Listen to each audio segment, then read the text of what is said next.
Praise the Lord, जय मसीह, साबत shalom. मैं पटना बिहार से भाई धनराज थापा मसीह सुकानुआई फिर से आपके बीच में मैं परमेश्वर के वचन को लेकर आया हूँ। मेरे मित्रों, इससे पहले हम लोगों ने देखा प्रभु का आत्मा हमें अयोग्य से योग्य बनाता है, परंतु आज हम लोग देखेंगे प्रभु का आत्मा हमें योग्य बनाकर विजय देता है। प्रभु का आत्मा हमें योग्य बनाकर विजय देता है। मेरे मित्रों, इससे पहले हम लोगों ने देखा कि गिदोन के चरित्र के बारे में और गिदोन ने किस प्रकार से परमेश्वर के दूत के द्वारा समाचार पाया, और गिदोन जिस समय जो कि इजरायली लोग ने पाप किया था परमेश्वर के विरुद्ध में और परमेश्वर के आज्ञा को न मानने के कारण वो लोग विधानी के अधीन में आ गए थे, और विधानी लोगों के दबाव में वो लोग डरते हुए पहाड़ों के और गुफाओं में छिप के रहते थे, और उनके जितने भी भेड़ बकरी, जितने भी माल जाल है और जितने भी अनाजे हैं वो लूट के ले जाते थे। लूट के तो ले जाते थे, परंतु जो भी खेत में बोया जाता था उसको भी नष्ट कर देते थे कि इजरायली लोग भूखे मर जाएं। इसलिए उस समय कंगालपन और डर में उसी समय जो गिदोन अपने दाख रस निकाला जाता है, जो दाख रस के कुंड के पास वो छिपा कर अपने गेहूं को जौ को झाड़ रहा था, उस समय उसे एक संदेश मिलता है स्वर्ग की ओर से। स्वर्ग का जो दूत, जो सेनाओं का यहोवा का एक दूत आता है और बोलता है, हे शूरवीर शूरमा, तेरे संग परमेश्वर है। तो वो कहता है, जब परमेश्वर मेरे संग है तो जब तक मैं अपने भेंट को न लाऊं तब तक यहीं रुके रहना।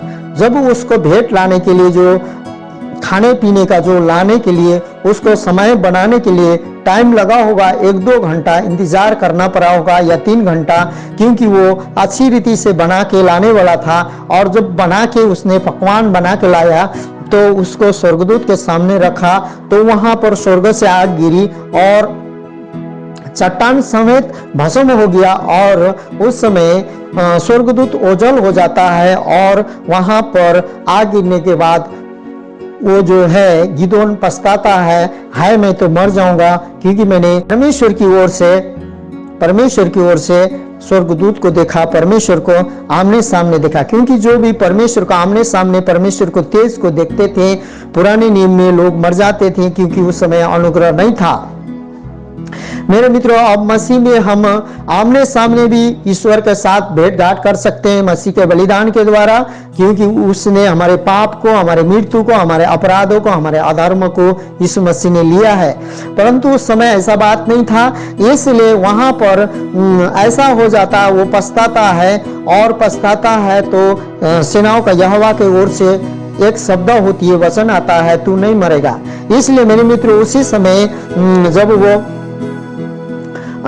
उसके बाद में स्वर्गदूत ओझल होने के बाद, वो भेंट ग्रहण योग्य होने के बाद वो एक वेदी को बनाता है, और वेदी बनाने के बाद वहां पर यहोवा शालोम वो नाम रखता है कि परमेश्वर जो है शांति देने वाला परमेश्वर है, क्योंकि उसे वहाँ शांति महसूस हुआ। उसने एक वेदी बनाई, और वेदी, मैंने कहा था कि अभी के डेट में प्रभु यीशु मसीह का आराधना और यीशु मसीह को प्रार्थना और यीशु मसीह का वचन पढ़ना, वही परिवार में हो या कलीसिया में हो, मंडली में हो या अकेला हो, वही वेदी है मेरे मित्रों। क्योंकि परमेश्वर का जो वेदी है, परमेश्वर का जो मंदिर है, 1 कुरिन्थी 3:16 के अनुसार आप और हम हैं, क्योंकि परमेश्वर हमें, पवित्र आत्मा हमें बसता है। हालेलुया। इसलिए उसके बाद में, जब इस सब बात होने के बाद में उसके बाद में जब भेंट चढ़ाया, उसके बाद में प्रभु का आत्मा उस पर आया, क्योंकि हम लोगों ने देखा कि प्रभु का आत्मा गिदोन पर आया और उसने एक तुरही फूकी और गोत्रों को एकत्रित किया।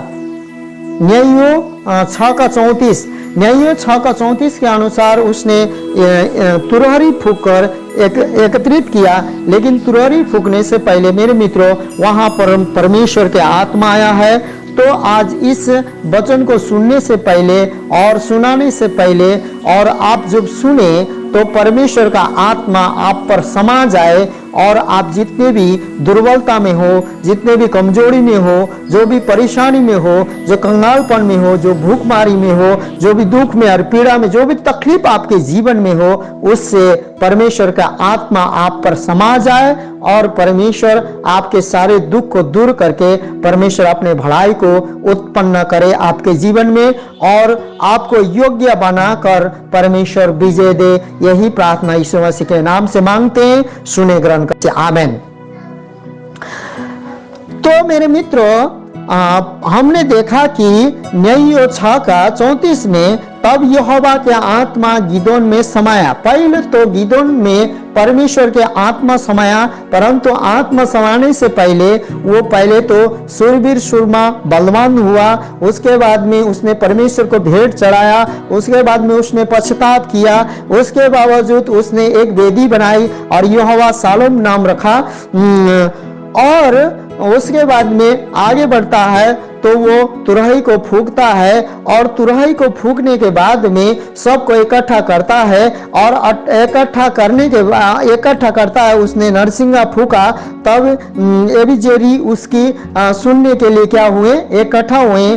जब पवित्र आत्मा, परमेश्वर का आत्मा हम पर उतरती है तो मेरे मित्रों, आज सभी लोग सुनने के लिए तैयार हो जाएंगे, क्योंकि मनुष्य का बोली, जो मनुष्य का वचन जो बदल सकता है, आज हम रह सकते हैं, कल न रहेंगे, लेकिन परमेश्वर का आत्मा सदा सर्वदा अमरता है, जो था, जो है, जो सदा सर्वदा रहेगा। क्योंकि यीशु मसीह ने मृत्यु पर, पाप पर और शैतान पर, तीनों पर विजय पाया है, क्योंकि मसीहा ही है जो कि इतिहास गवाह है कि मृत्यु में से जी उठा।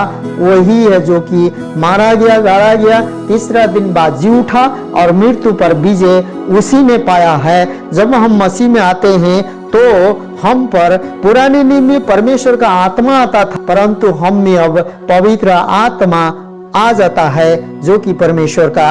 उस समय गिदोन को तुरही फूंकने के लिए परमेश्वर का आत्मा के द्वारा उसको चांदी का एक तुरही मिला था, परंतु हमें आज परमेश्वर का वचन का जो तुरही, जो शब्द मिला है, जो कि हरेक रोग को, हरेक बीमारी को, हरेक दुख को, हरेक पीड़ा को जो चंगाई करने के लिए, शांति देने के लिए, जीवन देने के लिए तैयार है। हालेलुया। इसलिए मेरे मित्रों, पहले उसमें क्या हुआ था, आत्मा समाया। आत्मा समाने के बाद में उसने तुरही फूका और लोगों को एकत्रित किया। उसके बाद में उसने परमेश्वर से एक चिन्ह मांगा। उसने जो ऊन था और उस ऊनी को उसने रात में ले जाकर बाहर रखा। बाहर रखने के बाद परमेश्वर से बोला कि प्रभु, यदि आपकी ओर से ये बातें हैं तो मुझे ऐसा होने दीजिए, ये उनको ऐसा होने दीजिए और मुझे महसूस होने दीजिए। ये मैं उनको यहाँ रात भर रखूंगा। ये ओस जो शीत है, जो ओस है, उनसे पूरा भीग जाना चाहिए। तो अगल बगल है, सूखा रहना चाहिए। परमेश्वर ने ऐसा ही कर दिया और उसने सुबह भोर को जाकर उठा और जो ऊनी उसने रखा था, ऊन रखा था, जो उसको गाड़ा तो एक कटोरा पानी निकला बोल के बाइबल बताती है। फिर से एक चिन्ह गिदोन ने मांगा कि प्रभु, आप मुझ में क्रोध न करना। एक चिन्ह और मांगूंगा मैं, एक चिन्ह ये मांगूंगा कि जमीन भीगा हुआ रहे लेकिन ऊन सूखा रहे। उसी प्रकार एक बार फिर से भोरे उठ के देखा तो ऊन पूरी रीति से सूखा हुआ था और जमीन जितना दूर में था सब भीगा हुआ था। इसका मतलब यह था कि मेरे मित्रों, इस प्रूफ को मांग रहा था गिदोन कि परमेश्वर किसी भी परिस्थिति को बदल सकता है, क्योंकि दोनों परिस्थिति को परमेश्वर ने बदल दिया था। क्योंकि उस समय दोनों ही परिस्थिति को परमेश्वर का जिस पर अनुग्रह, जिस पर कृपा रहता है, वो किसी भी परिस्थिति को, किसी भी समय को, किसी भी समस्या को, किसी भी बातों को परमेश्वर बदल सकता है। ये क्योंकि ये चिन्ह स्वयं परमेश्वर की ओर से नहीं, परमेश्वर की ओर से था, लेकिन स्वयं गिदोन ने मांगा था, क्योंकि गिदोन को इस बातों को संतुष्टि होना था कि परमेश्वर किसी भी प्रकार का परिस्थिति को बदल सकता है। यदि परमेश्वर की ओर से आवाज है तो बदलेगा बोल के पता था, इसीलिए उसने 2 चिन्ह को मांगा था। दोनों समय पहले चिन्ह को मांगा था जो कि वो रात भर में ऊन उसने रखा था उसमें पूरा पानी निकला। दूसरा बार उसी ऊन को सूखा पाना था, उसको सूखा पाने के लिए उसने बोला था परमेश्वर से, ऐसा ही पाया। इसलिए मेरे मित्रों, आज किसी भी परिस्थिति में हो, हे मेरे मसीह भाइयों बहनों, जो मसीह के बलिदान पर जो विश्वास करके आए हैं, आप परमेश्वर किसी भी परिस्थिति को विजय करके आपके हाथ में रख देगा। और आगे को हम लोग देखेंगे, आगे फिर पढ़ेंगे। तब गिदोन जो यरूब्बाल भी कहलाता है और सब लोग जो उसके संग थे सवेरे उठे और हरोद नामक सोते के पास अपने डेरे खड़े किए और विद्यानियों की छावनी उनके उत्तरी ओर मोरे नामक पहाड़ी के पास तराई में पड़ी थी। तब यहोवा ने गिदोन से कहा, जो लोग तेरे संग हैं वे इतने हैं कि मैं मिद्यानियों को उनके हाथ नहीं कर सकता, नहीं तो इस्राएल यह कहकर मेरे विरुद्ध अपनी बड़ाई मारने लगेंगे कि हम अपने ही भुजबल के द्वारा बचे हैं। इसलिए तू जाकर लोगों में यह प्रचार करके सुना दे, जो कोई डर के मारे थरथराते हो वह गिलाद पहाड़ से लौट कर चला जाए। तब 22,000 लोग लौट गए और केवल 10,000 रह गए। मेरे मित्रों, पहले जो गिलाद पहाड़ से आए थे 22,000 लोग लौट गए। टोटल 32,000 सेना आए थे, लेकिन 22,000 सेना क्या हो गए, लौट गए गिलाद पहाड़ से, क्योंकि जो हाथ थरथराता हो, जो युद्ध से डरते हो, उसको परमेश्वर ने लौटाने के लिए कहा। और सिर्फ 10,000 लोग गिदोन के सेना में रह गए। फिर यहोवा ने गिदोन से कहा, अभी भी लोग अधिक हैं, अभी भी 10,000 भी क्या है, अधिक है। अब वहां पर कहा गया कि जो कि विद्यानी लोगों को लड़ने के लिए, आगे हम लोग पढ़ेंगे, वो टिड्डियों के समान और अनगिनत बालू के समान वो लोग अनगिनत थे। इस प्रकार से बाइबल बताती है। वो 10,000 भी अधिक हैं। उन्हें सोते के पास नीचे ले चल, वहां मैं उन्हें तेरे लिए परखूंगा। 10,000 को सोते के पास ले जाना है गिदोन को। और जिसके विषय में मैं तुझसे कहूं, परमेश्वर बातें कर रहा है गिदोन से, यह तेरे संग चले, वह तो तेरे संग चले, और जिसके विषय में मैं कहूं यह तेरे संग न जाए, वह न जाए। तब वह उनको सोते के पास नीचे ले गया। वहां यहोवा ने गिदोन से कहा, जितने कुत्ते के समान जीभ से पानी चपड़ चपड़ करके पिए उनको अलग रख। उनको क्या करना है, कुत्ते के समान जो झुक कर घुटने के बल में पानी पीते हैं चपड़ चपड़ करके जीभ से, उसको क्या करना है, अलग रखना। और वैसा ही उन्हें भी जो घुटने टेक कर पिए, जिन्होंने मुंह में हाथ लगाकर चपड़ चपड़ करके पानी पिया, उनकी तो गिनती 300 ठहरी। क्योंकि जितने भी कुत्ते की तरह पानी पी रहे थे, जानवर के तरह घुटने टेकर चपड़ चपड़ करके, वो लोग कितना थे, वो लोग 9,700 थे। 10,000 में वो भी क्या हुआ, अलग किया गया।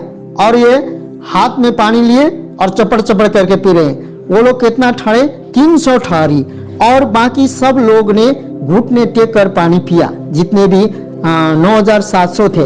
तब यहोवा ने गिदोन से कहा, इन 300 चपड़ चपड़ करके पीने वालों के द्वारा मैं तुमको छुड़ाऊंगा। ये 300 जो चपड़ चपड़ हाथ में पानी लिए और जो पिए, उनको क्या करेगा, तुझे छुड़ाऊंगा, परमेश्वर ने कहा। और विद्यानियों को तेरे हाथ में कर दूंगा और अन्य लोगों अपने स्थानों में लौट जाएं। जो घुटने टेकर चपड़ चपड़ कुत्ते के समान पानी पिए थे, उनको लौटना था। तब उन 300 लोगों ने अपने हाथ भोजन सामग्री ली और अपने अपने नरसिंगे लिए, और उसने इस्राएल के अन्य सब पुरुषों को अपने अपने डेरे की ओर भेज दिया, परंतु उन 300 पुरुषों को अपने पास रख छोड़ा। 300 पुरुष को गिदोन ने किया अपने पास रख छोड़ा परमेश्वर के कहने के अनुसार।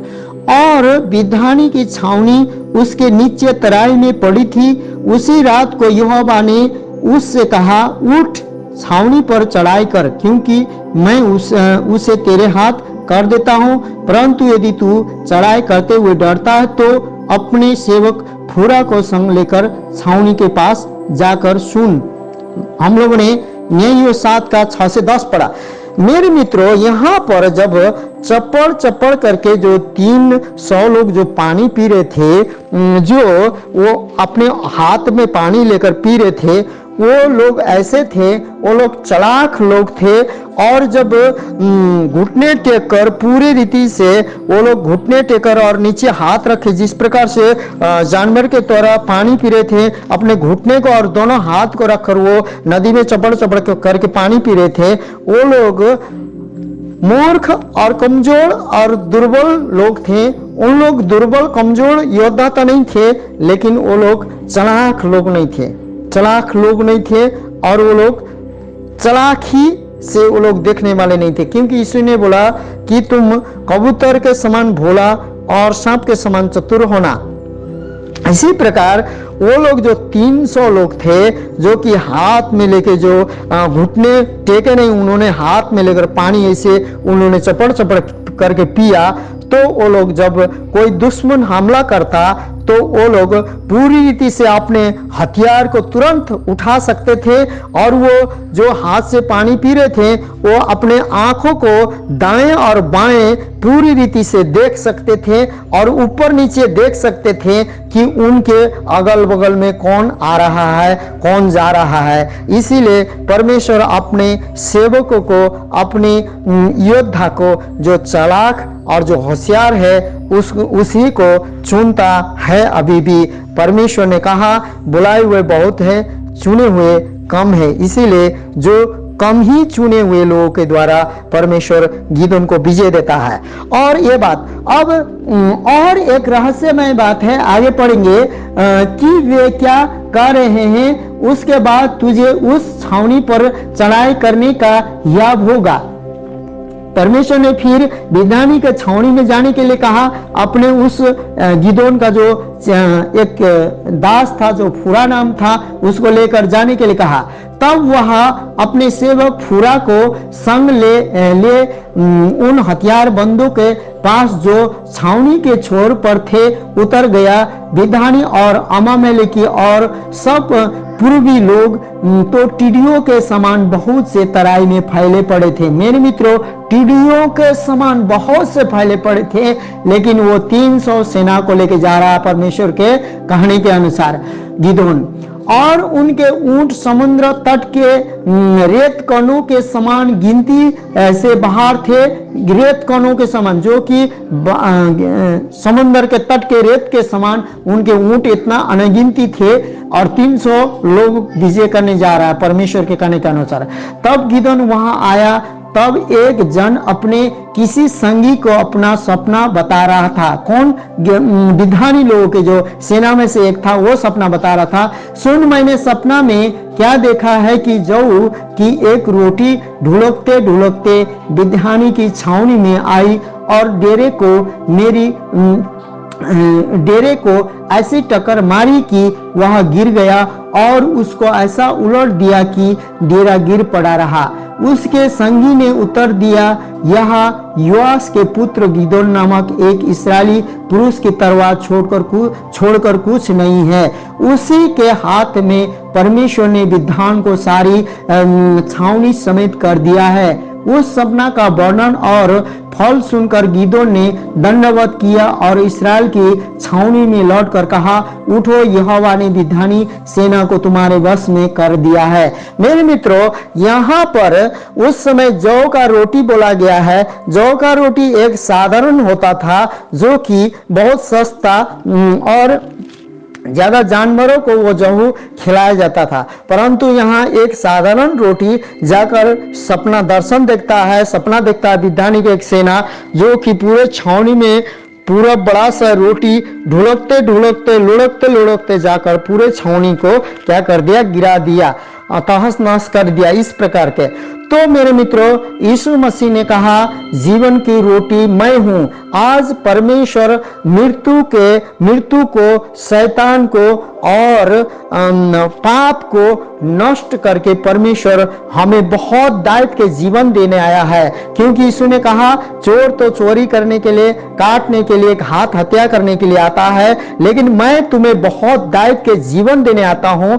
आज इजरायली लोगों को जो साधारण रोटी उसने जो गिदोन ने देखा था, वो बोला गया था कि गिदोन का तलवार है, गिदोन ही था, वो गिदोन है बोल के बोला गया था। लेकिन मेरे मित्रों, आज जीवन का रोटी जो जीवन की ओर मृत्यु से विजय देने वाला और शैतान से विजय देने वाला और पाप से विजय देने वाला हमारा मसीह यीशु अनंत अनंत जीवन और बहुत दायित्व का जीवन देने वाला मसीह यीशु है, क्योंकि वो हमारे पापों के लिए, हमारे अपराधों के लिए, हमारे अधर्मों के लिए उस पर ताड़ना पड़ी, उसने कोड़े खाई और वो सलीम में चढ़ा, क्रूस में चढ़ा और मारा गया और गाड़ा गया और तीसरा दिन बाद मृत्यु में से जी उठा और जी उठकर और स्वर्गारोहण हुआ।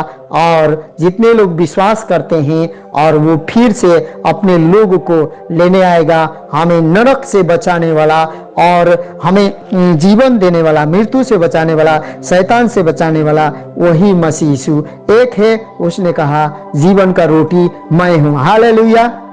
वही रोटी था, रोटी का रहस्य यही था। परमेश्वर यीशु मसीह हमारा विजय है, जीवन देने वाला, विजय देने वाला, अंधकार से और मृत्यु से और पापों से विजय देने वाला यही है, क्योंकि जो कोई उस पर विश्वास करे वो नाश न हो परंतु अनंत अनंत जीवन पाए। बाइबल हमें परमेश्वर का वचन इस प्रकार से बताती है। अब आगे को पढ़ेंगे, क्या बताता है। तब उसने उन 300 पुरुषों के 3 झुंड किए। 300 पुरुष को गिदोन ने क्या किया, 3 झुंड किया और एक पुरुष के हाथ में एक नरसिंग और खाली घड़ा दिया।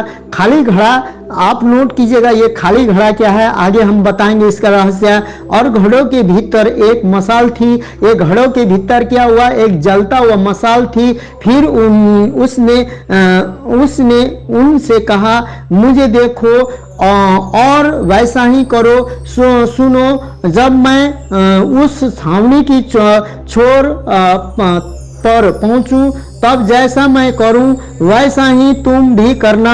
अर्थात जब मैं और मेरे सब संगी नरसिंगा फूके तब तुम भी छावनी के चारों ओर नरसिंगा फूकना और ललकारना यहोवा की ओर गिदोन की तलवार। बीच वाले पहर के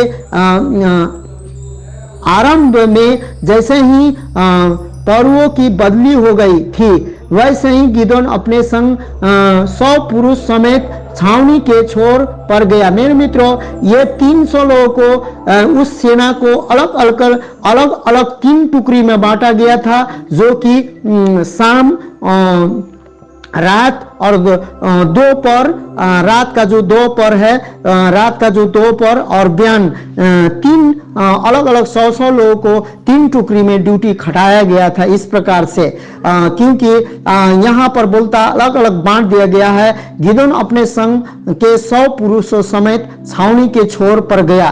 कहाँ? सवेरे गया। सवेरे के समय जब 2 टीम का जो ड्यूटी खत्म हो गया, 2 टुकड़ी का जो 2 टुकड़ी सेना का ड्यूटी खत्म हो गया उस समय, और नरसिंगे को फूंक दिया।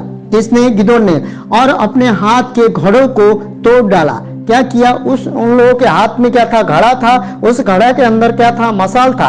घड़ा को तोड़ डाला। मेरे मित्रों, आज घड़ा मिट्टी का घड़ा था। मिट्टी के घड़ा को तोड़ने के लिए आज हमारे जितने भी डर का, भय का आत्मा, जितना भी कठिन, दुर्बल, असफलता, गुस्सा, रीछ, क्रोध, लोभ, लालच, पाप, अपराध, बेविचार, अधर्म, सबको हमें तोड़ना पड़ता है, परमेश्वर तभी हमें विजय देता है। उन लोगों ने डर के और अपराजय, जो कि उन लोग सोचते थे हम लोग कुछ नहीं है, दुर्बल है, कमजोर है, इस प्रकार का जो भी है, उन लोगों ने जो मिट्टी का जो घड़ा था वो तोड़ा। वो उनके जीवन, जो पुराना जीवन है, आज मसीह में हमें तोड़ना चाहिए। और उसका अंदर का जो मसाल है, जो स्वयं उसमें तेल और मसाल में आग जल रहा था, वो तेल और आग पवित्र आत्मा का प्रतीक है। और परमेश्वर उसी का प्रतीक से आज पवित्र आत्मा से आपको और हमको भी भरने चाहता है। जब हम मिट्टी के घड़ा को तोड़ेंगे,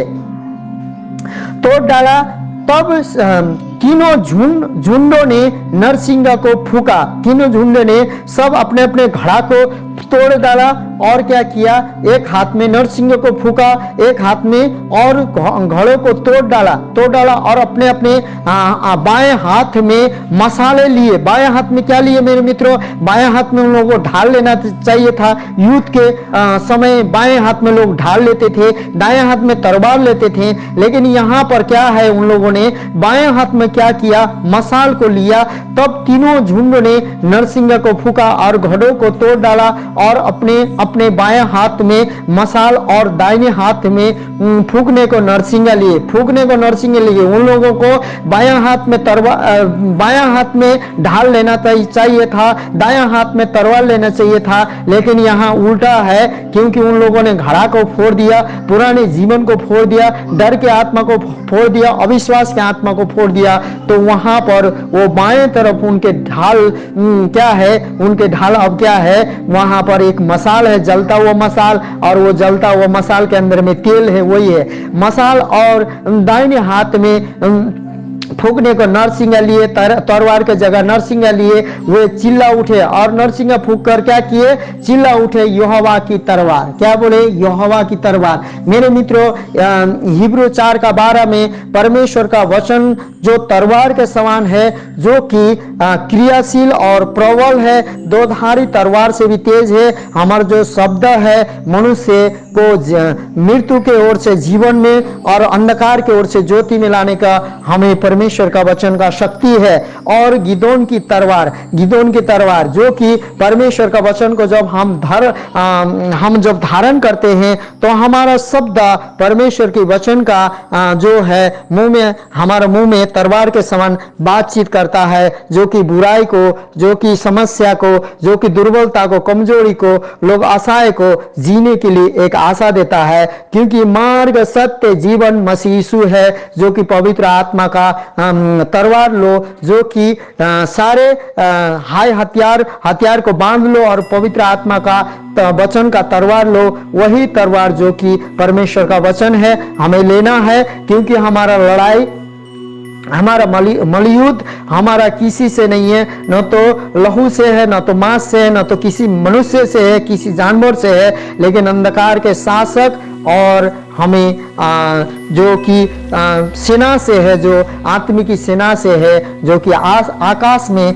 परिभ्रमण करते रहता है, घूमते रहता है। इससे पहले हम लोगों ने सुना है और उस वीडियो को आपने देखा है। इसलिए मेरे मित्रों, वहां पर गिदोन की तलवारें कहकर चिल्लाएं और चिल्लाकर इन लोगों ने तब ये छावनी के चारों ओर अपने अपने स्थान पर खड़े रहे, अपने अपने स्थान पर खड़े रहे, तुरही बजाया और हाथ में मसाल ली, घड़े को पहले फोड़ दिया, उनके पुराने जीवन को, डर भय को, जीवन को फोड़ दिया और मसाल को बायां हाथ में और दाहिने हाथ में तुरही को लिया, बजाया और चिल्लाया। शायद इस समय हम जिस बोलते हैं, शायद हालेलुया हालेलुया बोल के चिल्लाए होंगे वो लोग। क्या बोल के चिल्लाए? लेकिन चिल्लाने का बोला गया है, तुरही फूक के हालेलुया बोले होंगे। क्योंकि मेरे मित्रों, न्याय के समय जब यीशु मसीह न्याय करने के लिए आएगा, जो कि ढीठ, अधर्मी, पापी को न्याय करने के लिए आएगा, जो परमेश्वर पर नहीं फिरते हैं, जो असहाय को, विधवा को, अनाथ को,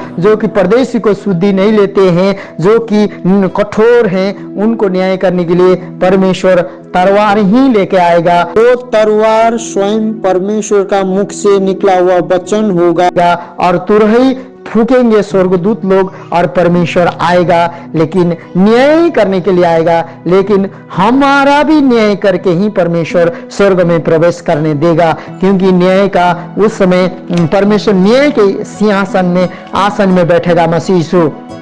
तब ये छावनी के चारों ओर अपने अपने स्थान पर खड़े रहे और सब सेना के लोग दौड़ने लगे। सब सेना के लोग क्या करने लगे? दौड़ने लगे। लेकिन इजरायली लोग मशाल और इधर तुरही को फूंकते हुए हालेलुया हालेलुया करके चिल्ला रहे होंगे, मेरे शब्द में कहने का मतलब। लेकिन उधर ये लोग चिल्ला रहे हैं एक जगह खड़े होकर, लेकिन उधर का जो विधानी का सेना, जो विधानी का जितना भी सेना है, इधर से उधर क्या कर रहे हैं?